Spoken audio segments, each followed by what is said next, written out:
الحمد لله رب العالمين والصلاة والسلام على رسوله الكريم أما بعد فأعوذ بالله من الشيطان الرجيم بسم الله الرحمن الرحیم۔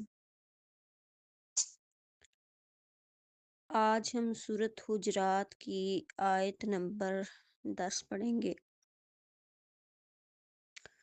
پورے قرآن پاک میں سے سورۃ حجرات ایک ایسی سورت ہے جو سب سے زیادہ ہماری اخلاقی طور پر رہنمائی کرتی ہے، اور انسان کی جو حرکات ہوتی ہیں دن بھر کے اندر، خاص کر لیڈیز کی، اور جو جہالت سامنے آتی ہے ان کی جو حرکتیں ہیں، ان کے جو گفتگو کے انداز ہیں، اس سے قرآن پڑھنے اور سمجھنے والے کو بخوبی اندازہ ہو جاتا ہے کہ سورۃ حجرات سے ان کا تعلق کتنا ہے، سورۃ حجرات ان کو سمجھ کتنی آئی ہے یا ان کے دلوں میں اتری ہوئی کتنی ہے۔ کتنے ہی ایسے لوگ ہیں جو سورۃ حجرات کو پڑھ تو چکے ہیں لیکن اس کو سمجھتے نہیں ہیں۔ کتنے ہی ایسے معلم ہیں، کتنے ہی ایسے مدرس ہیں جنہوں نے سورۃ حجرات پڑھا بھی لی ہے لیکن عملی طور پر اس کا مظاہرہ نہیں ہے۔ تو جو آیت آج انشاءاللہ ہم پڑھیں گے اور اس کو سمجھیں گے، اس سے پہلے جتنی بھی سننے والی مائیں اور بہنیں ہیں، میری ان سے خصوصی التجا ہے کہ اس کو کبھی بھی یہ نہ سمجھیں کہ یہ لیسن ہے اور ہم سنیں گے اور جہاں جہاں ہم بیٹھے ہوئے ہوں گے بس یہ اس حد تک ہوگا، بلکہ یہ آیت سننے کے بعد ہمارا یہ عزم ہونا چاہیے کہ ہم اپنی زندگی کو بدل کے یہاں سے اٹھیں گے۔ اگر تو آپ کو پہلے پتہ ہے ان احکامات کا تو یہ ریمائنڈر ہوگا، تو اگر آپ کو نہیں پتہ تو اس سے آپ کو علم حاصل ہوگا۔ دونوں باتوں کو ذہن میں رکھنا ہے اور اللہ سے دعا کرنی ہے کہ اللہ ہمیں عملی زندگی کی طرف لائے، کہ ہم جتنا سنتے ہیں، جتنا ہم سمجھتے ہیں، اللہ اس پر عمل کرنے کی توفیق عطا فرمائے، ورنہ ہمارا یہاں وقت لگانا یا ہم شہرت کے لیے وقت لگا رہے ہیں، نہیں، اللہ معاف کرے، ہمیں اللہ ان لوگوں میں سے نہ کرے۔ ہم مال کے لیے وقت لگا رہے ہیں، نہیں، اللہ معاف کرے، اللہ ہمیں ان لوگوں سے نہ کرے کہ ہم لالچ کے لیے یہاں بیٹھے ہوئے۔ ہمارا یہاں بیٹھنا، اس کو پڑھنا، اس کو سمجھنا صرف اور صرف خالصتاً اللہ کی رضا ہونی چاہیے اور اللہ کے نبی کی اطاعت ہونی چاہیے۔ تو آیت پڑھنے سے پہلے یہ کچھ ایسی باتیں تھیں جو ہمارے دل میں اترنی چاہیے۔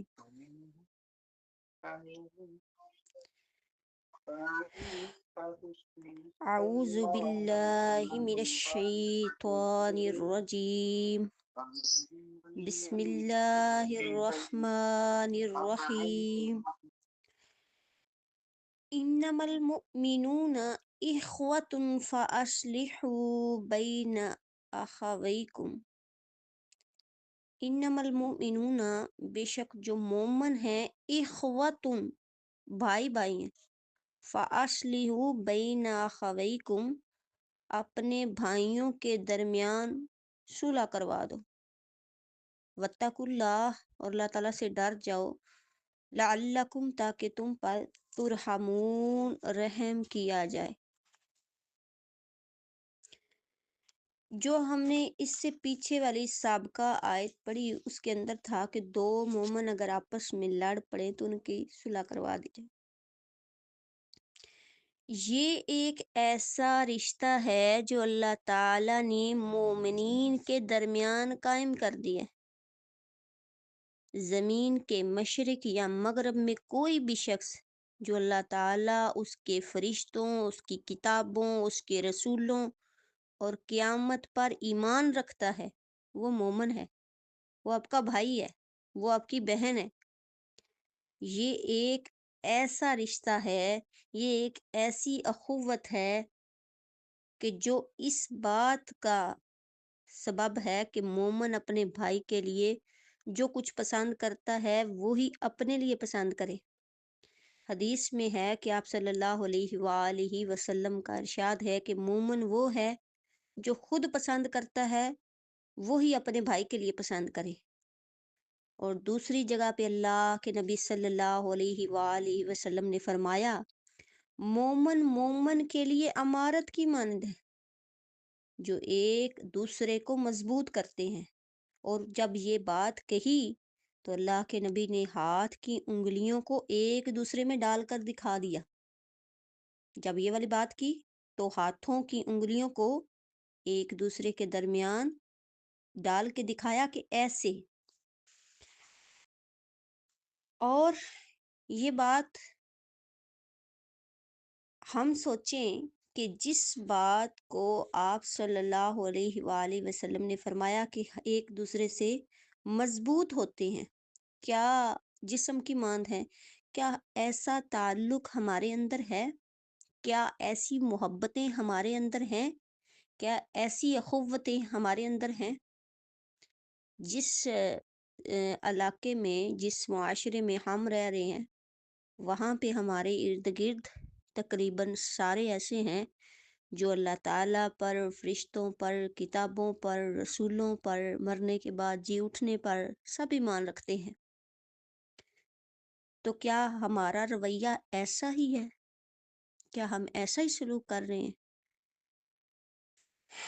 حدیث میں آتا ہے، اللہ کے نبی صلی اللہ علیہ وآلہ وسلم نے فرمایا، ایک دوسرے سے بغض نہ رکھو، حسد نہ کرو، تعلق کو ختم نہ کرو، اور قطع تعلق نہ کرو، کیونکہ اللہ کے بندوں سب بھائی بھائی بن جاؤ۔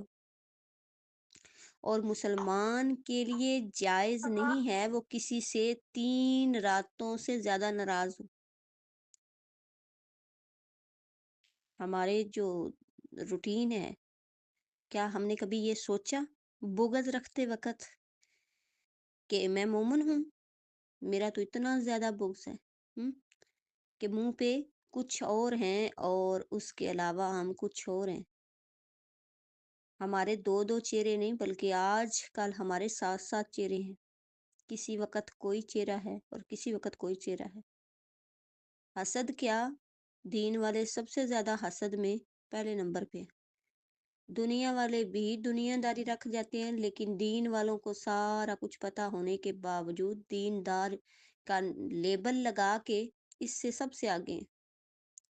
قطع تعلقی میں بھی دین والے سب سے آگے ہیں۔ اور افسوس کے ساتھ دین والے نہیں کہنا چاہیے بلکہ یہ کہنا چاہیے کہ جو اپنے آپ کو دیندار کہلواتے ہیں، کیونکہ جو اصل دیندار بندہ ہوگا، جو قرآن و سنت پر چلنے والا ہوگا، وہ تو ایسی حرکتیں کرے گا ہی نہیں۔ اللہ کے نبی صلی اللہ علیہ وآلہ وسلم نے فرمایا، ایک مسلمان دوسرے مسلمان کا بھائی ہے،